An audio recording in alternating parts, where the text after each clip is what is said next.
le mardi 2 février 2017, le Parlement européen a adopté une résolution sur la crise de l'état de droit en République démocratique du Congo et au Gabon. Cette résolution, en ce qui concerne le Gabon, nous emmène, nous parlementaires, membres de la section sénatoriale ACP-UE et représentants du peuple, à apporter les clarifications suivantes.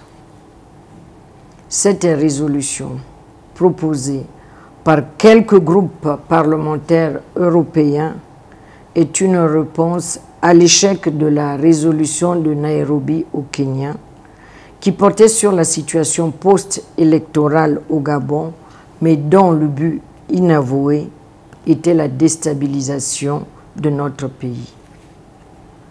Nous, parlementaires, soucieux et respectueux des lois, condamnons avec la plus grande fermeté cette résolution qui met en cause la légitimité d'un chef d'État élu par son peuple, qui a prêté serment conformément à la Constitution en vigueur et qui a été reconnu par la communauté internationale.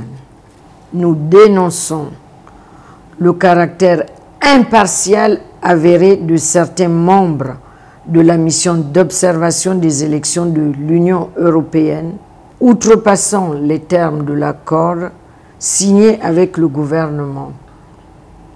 Certains se comportant beaucoup plus comme des acteurs alors qu'ils n'étaient que des observateurs de l'élection.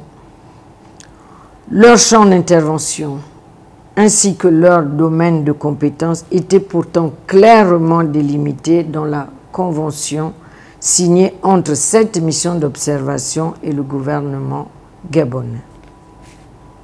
Cette résolution met en évidence une fois de plus le côté partisan de nos collègues de l'Union européenne qui, sans attendre les résultats du dialogue national prôné par le président de la République, son Excellence Ali Bongo Ondimba, émettent des réserves sur la crédibilité et la pertinence d'un tel processus, attisant ainsi les tensions sociales internes visant à fragiliser nos institutions. À titre de rappel à nos collègues européens, concernant la modernisation et la réforme de nos institutions, tout comme la saisine des juridictions nationales et internationales portant sur les violences post-électorales, le gouvernement de la République n'a pas attendu les injonctions de l'Union européenne pour mettre en place un plan d'action. Face à ces manœuvres intempestives et soutenues de déstabilisation d'un pays souverain, nous appelons le peuple gabonais à redoubler de vigilance et à privilégier la voie du dialogue. C'est pourquoi nous soutenons sans réserve l'appel au dialogue inclusif et sans tabou prôné par le chef de l'État, son Excellence Ali Bongo Ondimba, et rejetons avec détermination cette résolution. Je vous remercie.